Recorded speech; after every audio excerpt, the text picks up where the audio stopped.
Ranking Member Portman is recognized for his questions. Great. Thank you, Mr. Chairman. So Mr. Ross said that judicial temperament is, in large part, patience. And Judge Arthur, the young man behind you, has clearly learned patience. I think he has judicial temperament. Is he with you? He is. Would you like to introduce him? That's my son, Miles Arthur. Oh, hold on. Is that which Well, one were you? Miles is being pretty patient too, but I'm more impressed with the young guy. I'm sorry about that. Miles will always be my baby, but he's not. Yeah. So Well, who's the other young man? The young guy Oh. belongs to me. That's my 6-year-old son, Joe Jr. Oh, I'm sorry, Ms. Briggs. I didn't realize that was yours. Okay, good.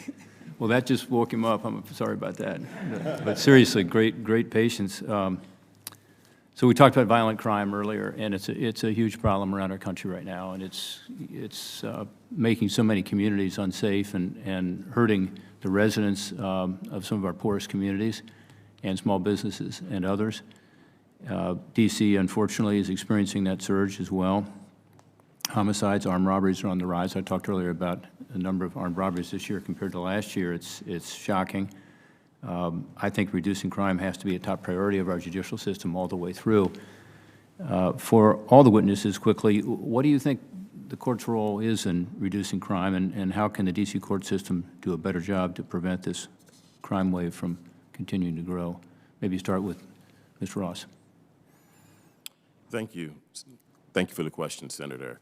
The best thing that D.C. courts can do to address crime is address the backlog of cases that are before it. The courts have limited authority, and that authority is limited to the cases and controversies that come before it. It does have the power to address the backlog of cases, move their docket efficiently, and ensure that the victims of crime receive timely justice. Okay. Ms. Briggs?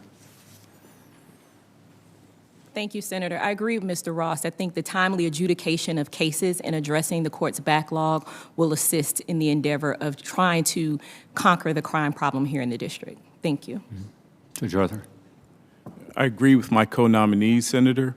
I would just add that the timely resolution of the cases is essential because it does address issues of uncertainty for the defendants. It does ensure resolution of cases for complaining witnesses and victims in the community, and also it affects the public's confidence in the court system. So addressing the backlog and addressing the cases in a timely fashion is essential.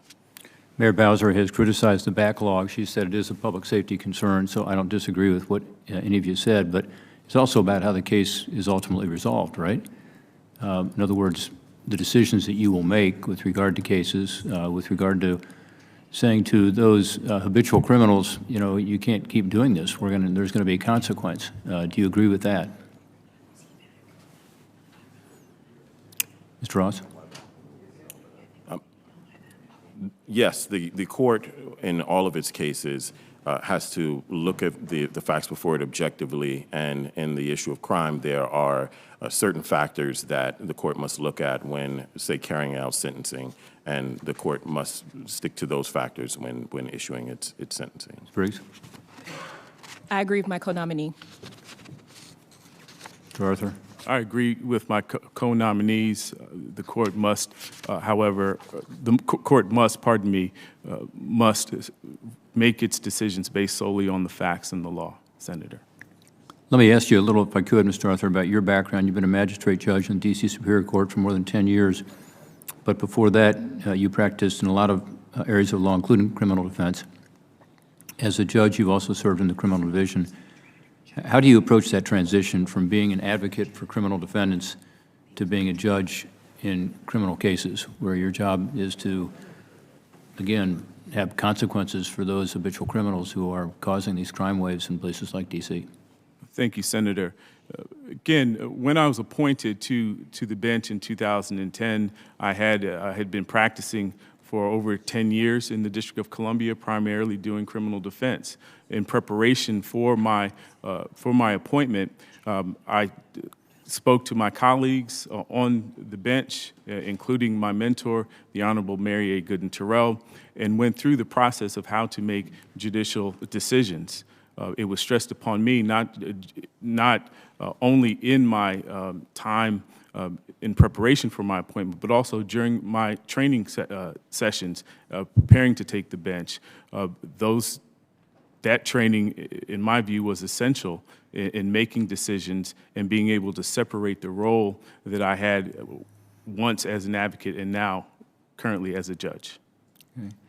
Ms. Briggs, you've been a prosecutor for more than 10 years. You've prosecuted public officials charged with corruption and police charged with civil rights offenses. How would you approach your transition from being a prosecutor to being a judge in criminal cases, including those cases involving alleged wrongdoing by public officials and law enforcement? My transition would be I would not have additional information before me that I have when I'm prosecuting cases. So the role of a judge is to understand the law, gather the facts, and hear from the parties before it. And so that's what my focus would be. And then I would apply the law to the facts that have been gathered and make sure that I issue well thought out opinions and rulings. Thank you. In terms of personal views and politics, in your disclosure, you have to reveal your contributions, and Ms. Briggs, you've donated to political candidates of one party in the past. Will you commit to setting aside your partisan or personal views as a judge? Thank you, Senator. Absolutely. Those are personal expressions. I will be governed by the Code of Judicial Conduct if I'm fortunate enough to be confirmed that has limitations on what political activity I can be involved in, and I will be bound by those rules. Thank you. Mr. Ross, your legal experience involves civil cases and cases in federal court. Hearing criminal cases is different, and it's even different than the work you're doing now in the Ethics Committee, although I understand you've looked at allegations that would be criminal as well as violating our rules here in the House and Senate. How would you prepare to hear criminal cases and to be a judge, and you know, what in your background qualifies you to take on the criminal cases? Thank you for the question, Senator. In terms of what in my background qualifies me to handle criminal cases, as you mentioned, in my current position, I investigate matters that are both civil and criminal in nature and help prepare those matters for adjudication for the House Ethics Committee. With respect to the transition to actually being a judge, it would be important to get up to speed on both the criminal code here in D.C., the rules regarding criminal procedure here in D.C., and ensure that I can view every case that comes before me objectively with a nuanced understanding of the law and apply the law even-handedly in all of those matters. Thanks to all three of you. Thank you, Mr. Chairman.